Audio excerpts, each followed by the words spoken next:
Good morning, hoboqua. Extending kind thoughts and well wishes to all of you who have joined us for this morning's meditation. It is a beautiful day today, this Friday, November 12th, 2021. In honor of the sunshine, cool weather, and gratitude for the small, pleasant things that seek us and improve us throughout the day, this morning's meditation is going to be a tribute to the presentation of gratitude around us, referring beyond what we offer others or what is offered us, but also how acts of appreciation are shared amongst the living entities in our environments, wherever we may be and whatever they may be. Please roll out your mat, arrange yourself in supported Sukhasana or supported Baddha Konasana, using meditation cushions, pillows, blankets, or a combination of all three. Once you are sitting softly, grounding into the earth through the sits bones, find the breath. We're going to begin this morning's meditation with the calming Ujjayi Breath. This is great for soothing the nervous system and bringing down the heart rate, but it's also great for diving into a very soothing and brain-engaged meditation. If you are well practiced in Ujjayi breathing, feel at ease to follow along or simply begin to settle into your breath. If Ujjayi Breath is new for you, or this is a style of breathing you seek to improve, please follow along as the instruction begins. Allowing the eyes to remain closed, hold your hand in front of your mouth.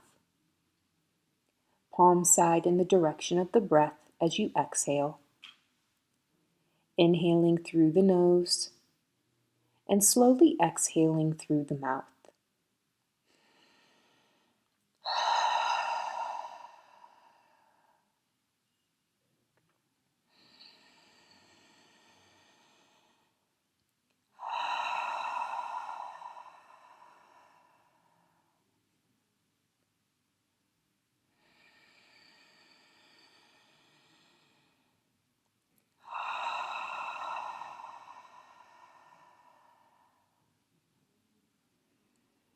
Give awareness to the fullness of the body endowed by the breath.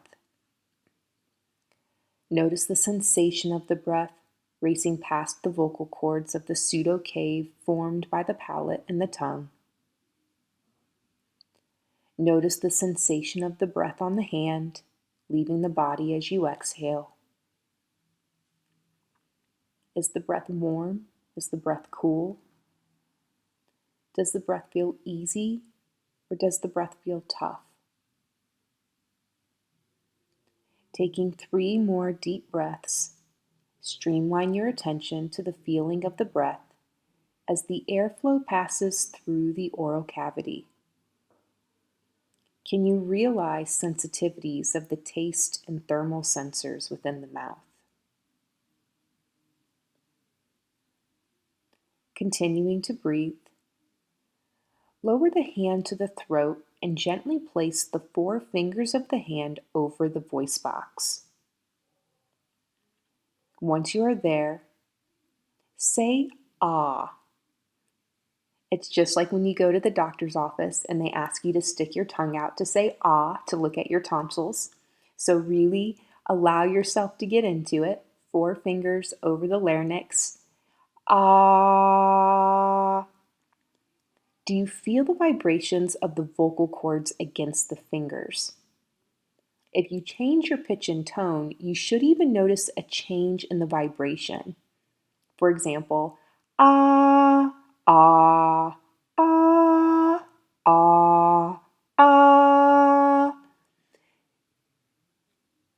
Now, try to say ah without producing tone and pitch. This time, it should feel like a flush of air along the vocal cords and out of the mouth.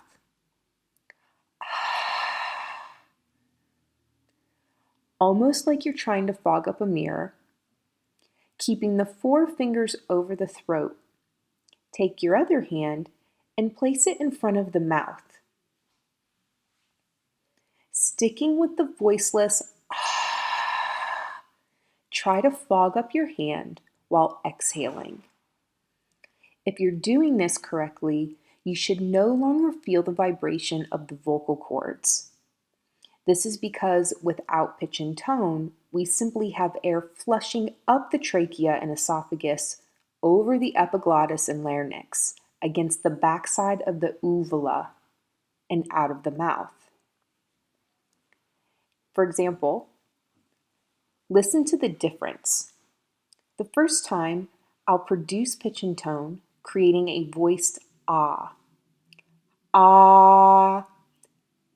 I have vibration in the vocal cord, but I also have not so much of a rough flush of air. It's more like I'm speaking naturally while inhaling and exhaling.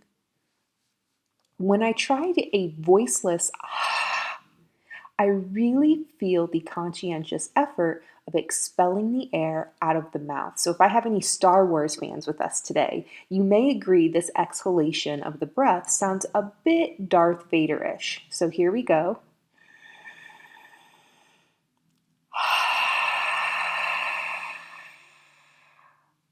Go ahead and give it a try.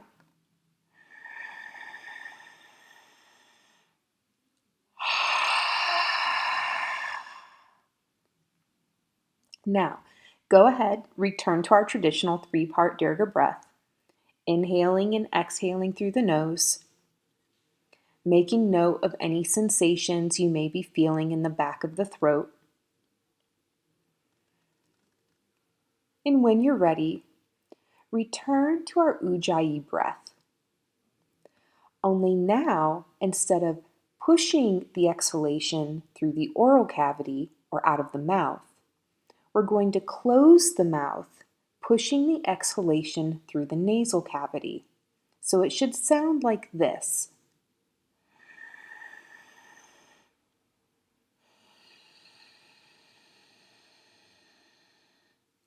Again, a nod to Darth Vader, but also the ocean. So for many of you who may be familiar with this breath, you may often hear it referred to as ocean breath or ocean breathing.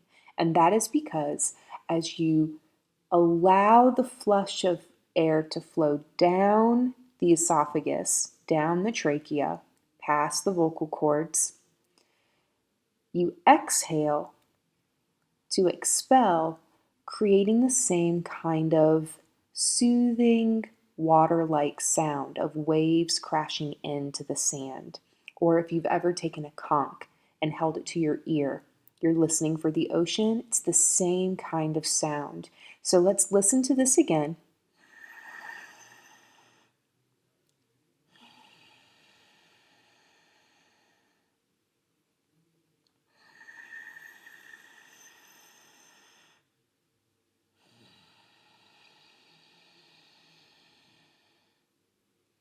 Drawing on our practice of saying a voiceless ah, you may notice the exhalation is a bit limited when we close our mouths. So it's important to realize the more endowed your inhalation, the easier the Ujjayi exhalation may be. So very simply, you want to combine the depth of our 3-part Dirga breath, belly, ribs, chest, with the exhalation of the Ujjayi breath, the flush of air along the backside of the throat. Offering another illustration, imagine a balloon filled with air to the max and then let go. The force of the burst of air quickly receding from the entry sleeve mimics the air leaving our body with the Ujjayi breath. It should feel as if a gust of wind is forcefully rolling over the vocal cords into the nasal cavity as the air expels through the nostrils. Now, the better you become at the breath, the more controlled the breath is. So what is now a forceful gust of air over the vocal cords should begin to present itself as a breath that you're controlling. So you should be able to slowly exhale just as easily as you can quickly exhale through the Ujjayi breath. So drawing your awareness to the mat, I'd like for you to begin to take about 5 Ujjayi breaths in your own intuitive way. doing your very best to notice any sensations you may feel in the body, and notice any sensations you may feel in the back of the throat. If you're feeling excessively exhausted, or if you're in some way feeling short for breath, or maybe even lightheaded, sometimes when we're learning this breath, we are focusing so hard on flushing that air out that it presents almost a hyperventilative kind of effect. So if you are feeling any of these sensations, allow for yourself to default back to that three-part Dirga breath, recenter, refocus, and then try to practice the Ujjayi breath again.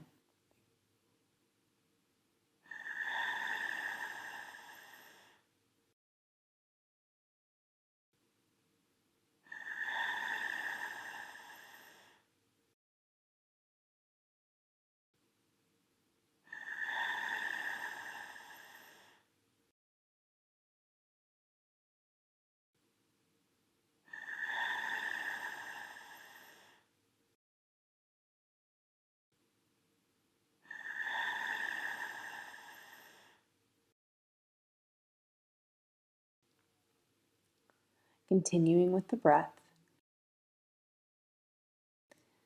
reminding you to be mindful of the body, mindful of ahimsa, as we introduce new styles or new techniques of practice into our practice. Feel excited to push to your edge. So this is part of the process, part of the growing and part of the building. And sometimes that growth is a little uncomfortable before it settles with us. Sometimes we feel immediately paired. And sometimes we feel a bit turned off. So take what feelings serve you best in your practice and use them to serve you in your space in the best way possible.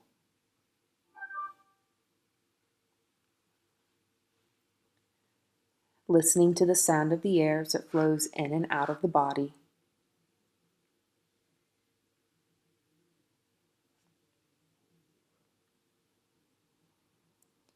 John F. Kennedy once said, "As we express our gratitude, we must never forget that the highest appreciation is not to utter words, but to live by them." Words to live by. Today I would like to share with you a few stories about gratitude. Maintaining your awareness on the breath, allow the mind to attend its awareness to the sound. Contemplating as you breathe and taking from these stories as you will.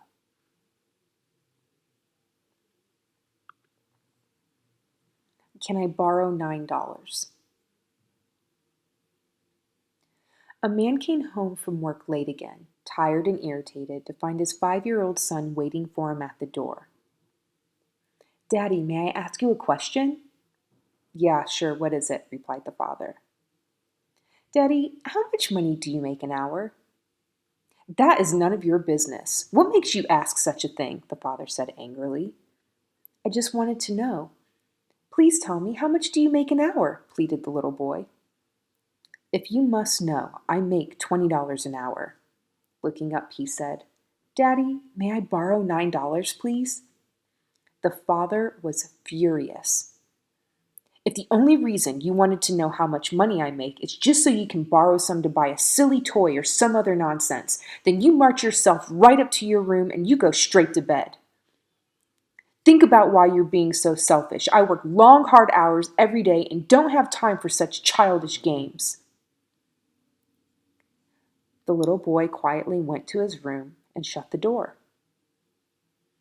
The father sat down and started to get even madder about his little boy's questioning. How dare he ask such questions only to get some money? After an hour or so, he calmed down. He started to think he might have been a little hard on his son, and maybe there was something he really needed to buy with that $9, and he didn't ask for money very often. The father went to his son's room and opened the door. "Are you asleep, son?" he he asked.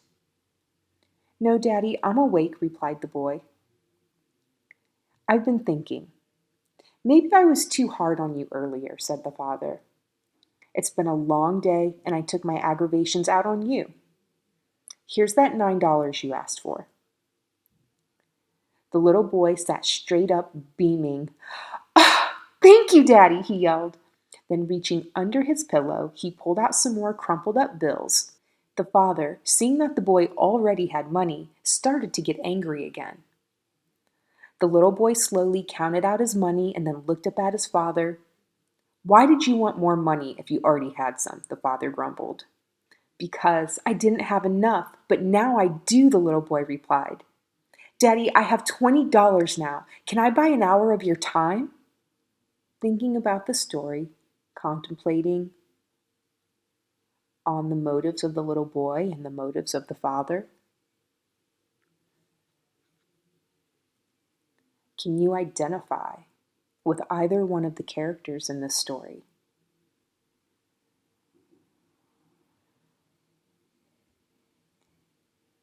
Does the idea of wanting more of somebody's time or somebody wanting more of your time resonate with you? Maybe just the simple notion of not having enough time.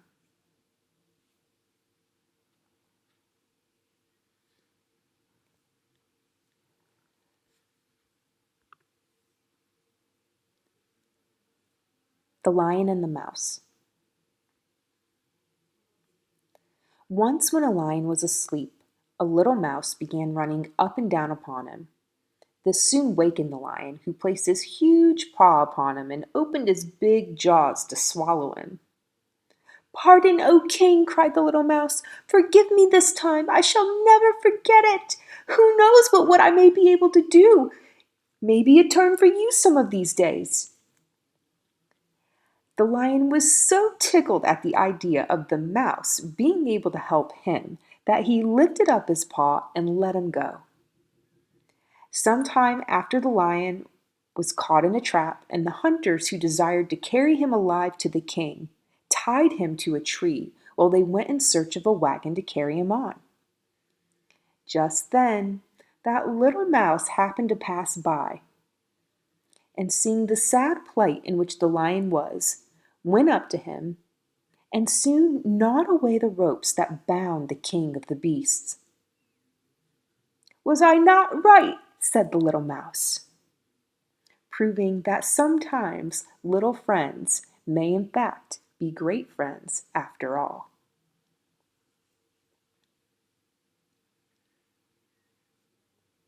Androcles.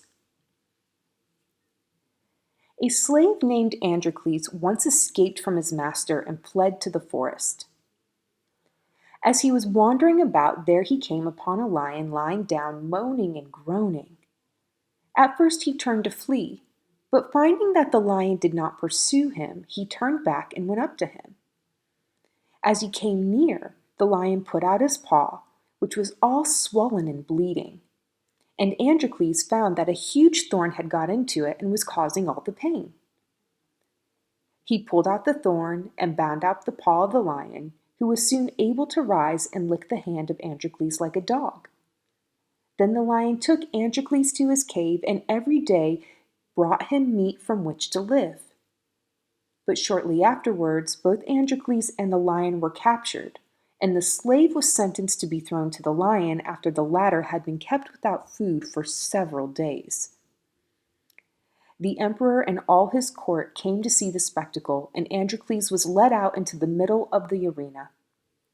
Soon the lion was let loose from his den and rushed bounding and roaring toward his victim. But as soon as he came near to Androcles, he recognized his friend and fawned upon him, and licked his hands like a friendly dog. The emperor, surprised at this, summoned Androcles to him, who told him the whole story, whereupon the slave was pardoned and freed, and the lion let loose to his native forest. They say gratitude is the sign of noble souls. John F. Kennedy once said, "As we express our gratitude, we must never forget that the highest appreciation is not to utter words, but to live by them." taking a moment to reflect on the content of the stories and how you may or may not be able to relate to their meanings, I want you to consider how well you live by your words. Allowing the breath to soothe, allowing your thoughts to take you where they will.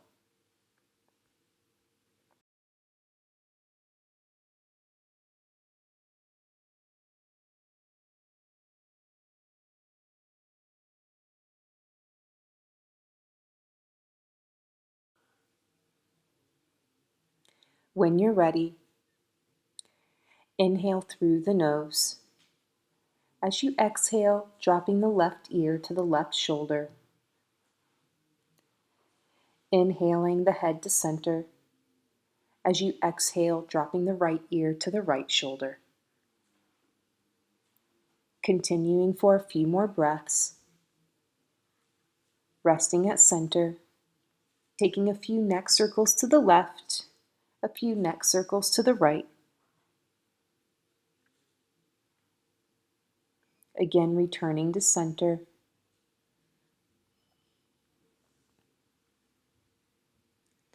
Inhale, arms rise overhead, gaze meets the sky.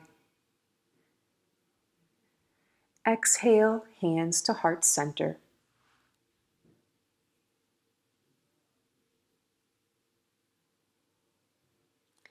John F. Kennedy once said, "As we express our gratitude, we must never forget that the highest appreciation is not to utter words, but to live by them." As we close today's practice,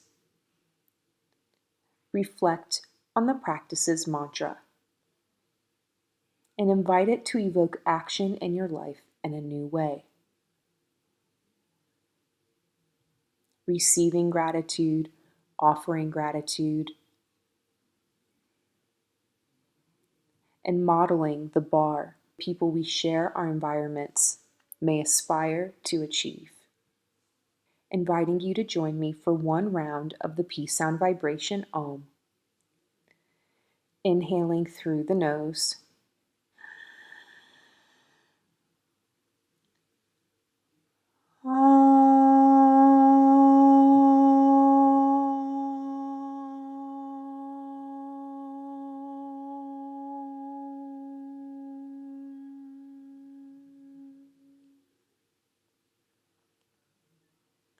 Offering kind words, kind thoughts, and kind actions toward positive intentions.